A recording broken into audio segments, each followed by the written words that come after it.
At first I wanted to make this a silent video, a work video, because English is not my language, and I struggle to find words. But then I thought, why not? Some of it may need explaining.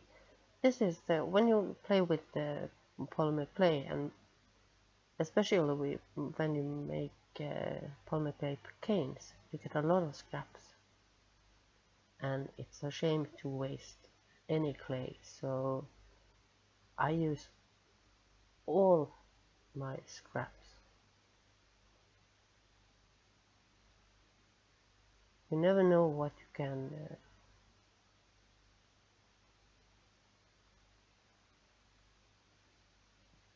how it will turn out until you just start playing.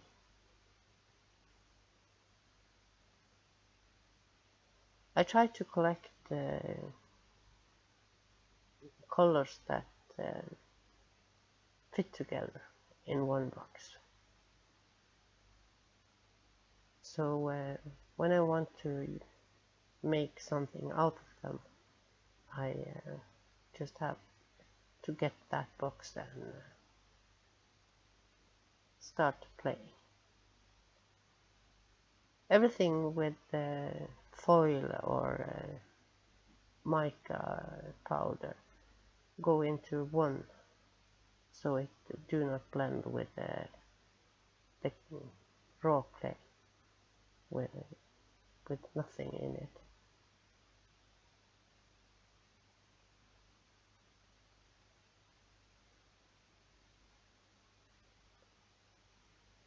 So the bottom of this had a little bit of one sheet with clay, and then I added cane ends, one uniform sheet again, and then I just add another layer of random bits in the same color. For what I'm going to do now, how I place the bits on the block is not important at all, because I'm going to cut and poke it with the tools, knitting needle, so it forms a pattern inside, and that pattern will be very random. If you use only use clay with one color, then you can more choose.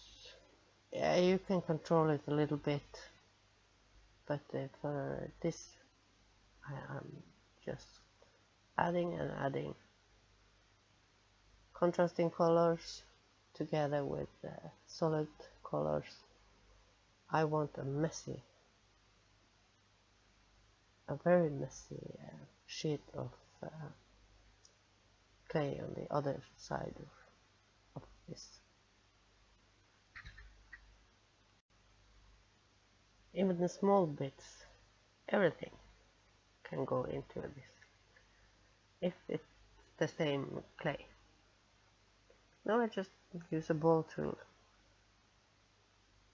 to blend it and make a pattern inside. No rules, just pushing, and it will push the colors into each other. Some of them will blend, some of them will just move and go into the layer under. That's how the patterns are made. Pushing and pushing.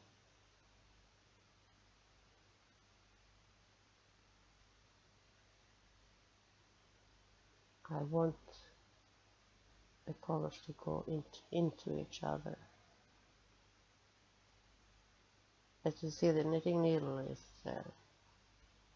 yeah, it's been a while, used for a while, and for this kind of work. No, I squeeze it together using force. I want to, all the hole, I want it to be solid again. Some of the holes I just put in clay, the others I push so they close. Because air bubbles, you know, we do not want air bubbles in, or pockets of air in any of our clay. Not for regular use. Pushing, pushing, pushing. I am standing, so I'm using, I'm bending forward, leaning on the block of clay. It's easier for me. I'm not strong in my hands, so I use the power of my body to get it together.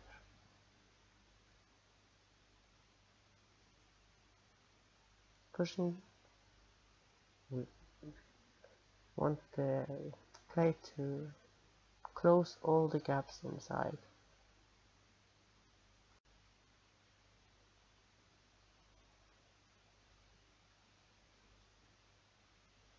It's hard to tell from the outside how the inside is, so it's exciting to cut it open.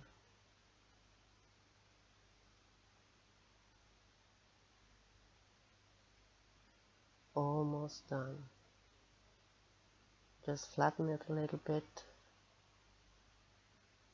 There's no need to do that. It's all depend on what you're going to use it for afterwards. The important thing is to push and squeeze and do everything you can to get it free from air bubbles. Of course you can remove air bubbles later, but the more you do before you start cutting, the better. At least I prefer to get the bubbles out. So I just can start creating. And I'll try. I wanted to make earrings,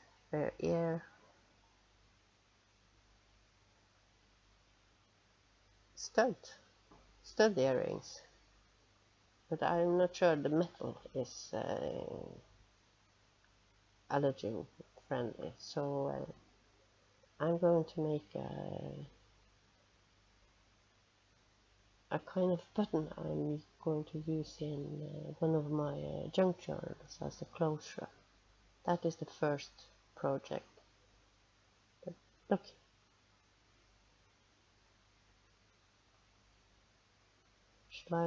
thin slices. Every time I cut, I get a different pattern. That's the pattern that I made when pushing and stabbing the clay.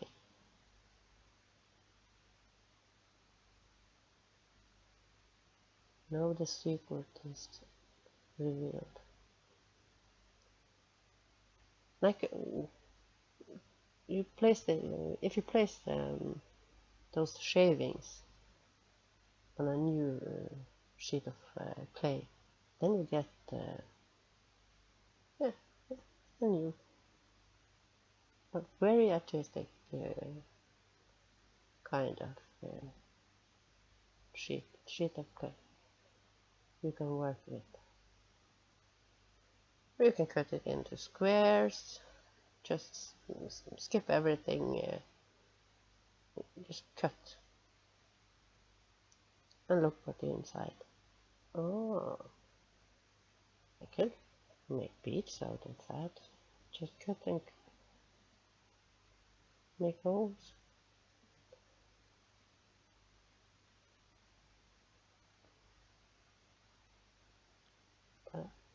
I think the flat stack was hard to work with, so I cut it in half, and I'm going to put it.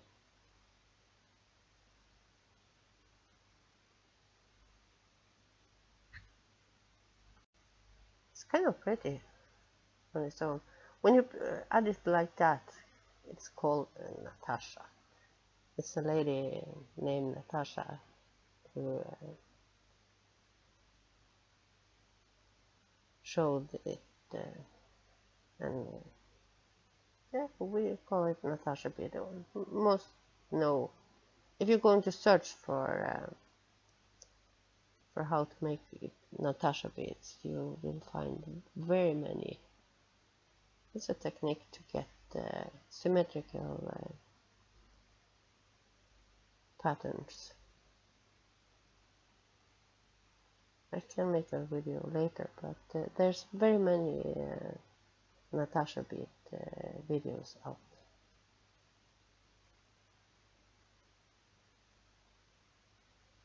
Now I just cut and cut. I want to look what's inside. I know I want to use this for small things. I want to make junk journal embellishments, binder clips, I think, altered binder clips with beads from it, and yeah, sometimes the clay, when you cut it, tell you what it want to be. So I have no plan. I just want to use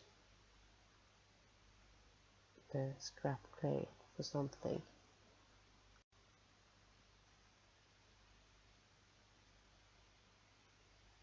Now I roll out. I use the pasta machine. You can't use a tool or rod and whatever and roll out flat sheet of clay, but my hands do not allow it. A pasta machine is very, very handy too, for blending clay and for getting even sheets of clay.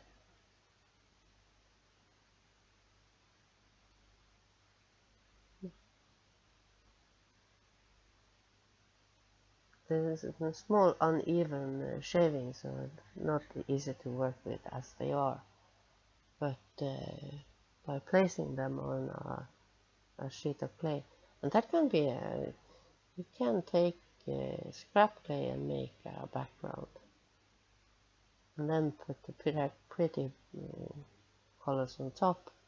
But I did not have more scrap clay than you saw.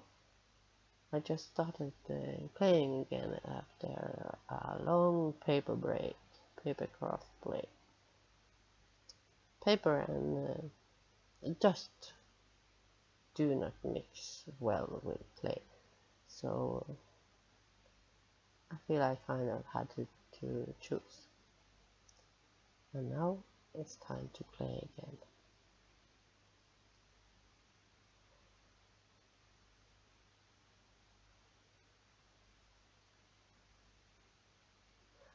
Here again, I'm using my pasta machine. It will stretch and deform the pattern, and that is what I want. If you want it not so changed, then you can take you know, the stuff when you bake cookies, you got a parchment or baking paper. Not sure about the name, but it's the stuff you put under your cookies so they know when you're going to bake them. Put it on top and use something to just go over it on top. Is it? It's actually quite hard to make videos in English for me. Many of the words I can read them, but speaking not so much.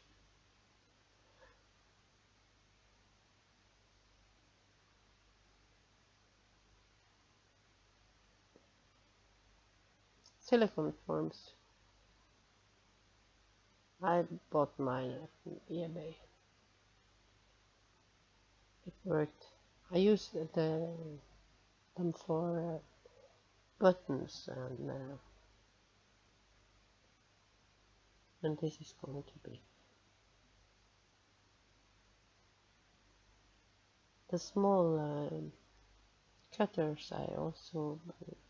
I did buy them in a craft store. It was 15 small ones, I think. Not so pricey. It works the same as the expensive stuff.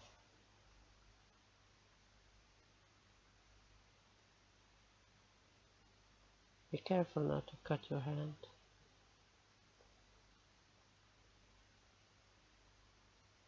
There I got the base for a button. When you bake the clay, you can stop. You can stop at any time. Like this, I want it to be a button, and I want to secure the metal part inside, and then I can throw it in the oven and bake it. So and I can continue adding clay to it after and bake it again. Then the second time around, I do not have to be worried that the half round shape will be damaged. So it's very possible to bake clay twice, 3 times, 4 times. You just need to be very careful that the oven is got the right temperature. Buy something so you can measure the temperature, and then you can bake. Air bubbles and wrong temperature is wrong heat. The most important part of failure. Okay. Now I think this video is ended, and I will make a part 2. See you in the next video.